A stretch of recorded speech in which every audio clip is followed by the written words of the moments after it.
Hey, what is going on guys? RvzStealth here, and in today's video, we're going to be taking a look at a pretty unconventional pick who is Tristana in the solo lane. So for both top lane and mid lane, Tristana is becoming a lot more popular right now in the higher elos. It's even been played a little bit in the pro scene in this patch. So we're going to be breaking down in this video why the pick is strong right now, the setup you should be looking to run on the champion, and then also how you should be looking to play it throughout the game.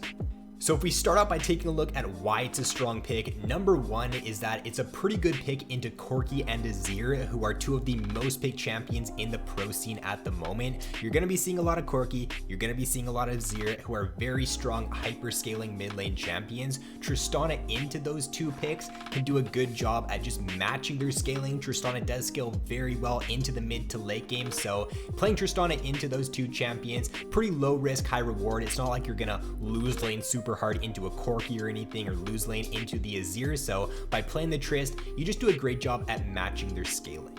So number two is that it does have very strong level 2 all-in potential. You're going to be running the Ignite a lot of the time on this Tristana mid, so once you do hit the level 2 there, if you jump in with your W, plop your E on the opponent, and you get a bunch of auto attacks off, chances are they're going to have to flash away because the damage coming out of your full burst combo level 2 with Tristana is really good. So you can surprise your opponent a lot of the time as to how much damage you're going to deal there, and especially if you're playing up against a squishy mage, you can do a lot of damage in the early game. Number three is that because you are throwing an AD carry into the mid lane, you are going to be getting solo XP. Traditional AD carries down in the bot lane do have to share XP with their support, so it is going to take them a little bit longer to scale into the mid to late game, but because you're getting that solo XP on Tristana, you're going to scale much harder into the mid to late game and just hit your spike a lot sooner.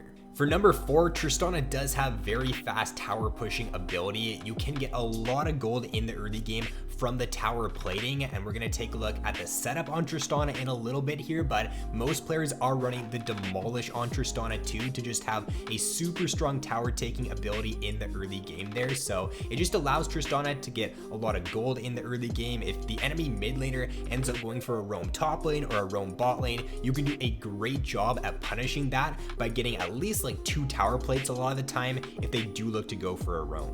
Number five is that Tristana is a very difficult laner to gank, especially if you do play her in the mid lane. Mid lane is a shorter lane, so it means that unless the enemy jungler has some sort of point and click crowd control, or unless you're a complete monkey on your Tristana, with your W up, you should never die to a gank. Your W does allow you to have just such a long range gap closer there, so as long as you are hugging the side of the lane to where your jungler is playing, you can push very far up in lane with Tristana. Like, you can play very aggressive on the pick, and even though you are playing up at the enemy's tower, you're still not really in danger of a gank as long as you are saving your W. For number six, if you're playing her in the top lane, she also does have a pretty good lane phase there. A lot of meta melee bruiser top lane picks can't really do a lot into Tristana as long as you are playing around your W cooldown, going aggressive when that's up, and then if they try to engage onto you, use your W to jump away, then you should have a pretty easy time farming and even bullying out a lot of melee top laners.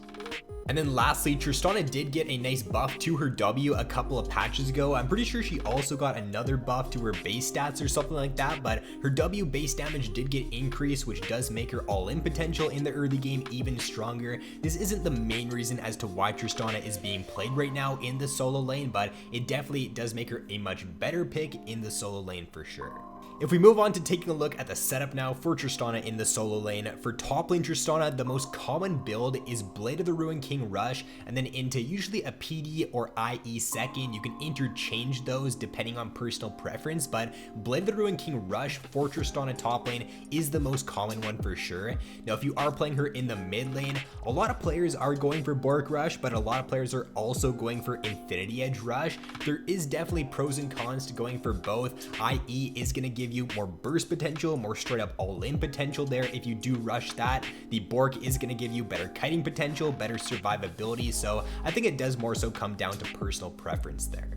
Now taking a look at the most common rune setup on Tristana mid and top lane, it's going to be press the attack there with the Triumph, Alacrity, and Coup de Grace, and then for the secondary runes, making sure you're going Resolve and taking the Demolish and taking the Bone Plating as well. Very key there to run the Demolish on their Tristana in the solo lane so that you are able to just shred through towers and get a lot of tower plating in the early levels. And then ability maxing is going to be pretty straightforward, so E first, Q second, W last, but you do want to make sure you're taking your E at level 1 and your W at level 2 there. If you do find the opportunity to look to go for an all-in at level 2, then you do want to make sure you do have your E and your W leveled.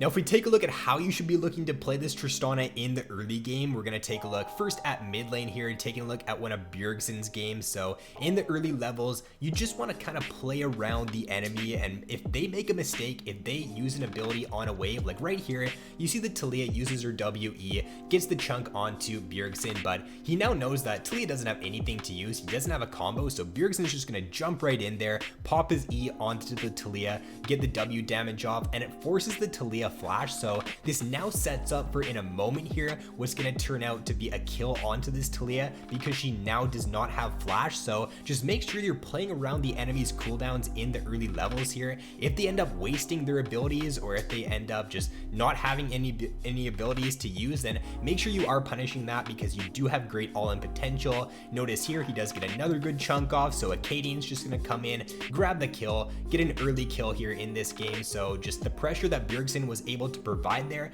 by going for that all-in allowed Acadian to swoop in and get a very nice kill in the early game.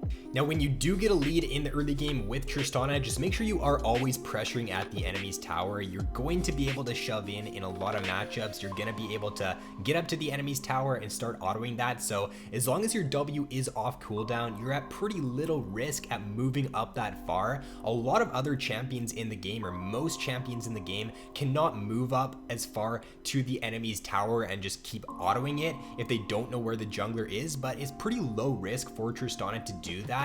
As long as she is sort of hugging one side of the lane to where her jungler is, then you can play very aggressive. So just make sure you are taking advantage of that on the Tristana pick.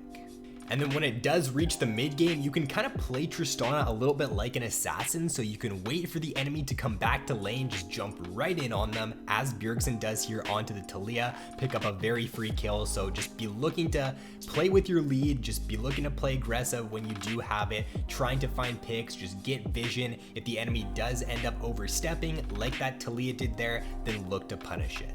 And then because you are playing this solo lane Tristana, you are actually going to have the level lead on most champions in the game. So even though if this were a traditional AD carry Tristana here, she probably wouldn't be able to just straight up get into that Salas's face and just 1v1 him. But because he's level 12, the Salas is only like level 9 or 10 at that point in the game, he can just sit there and he can just tank all Salas's damage and just burst him out really quickly. So you do have to realize that you are going to be quite a bit stronger than bot lane Tristana as long as you are staying even in the early game, or if you do get ahead in the early game. So you can look to play a little bit more aggressive because of that.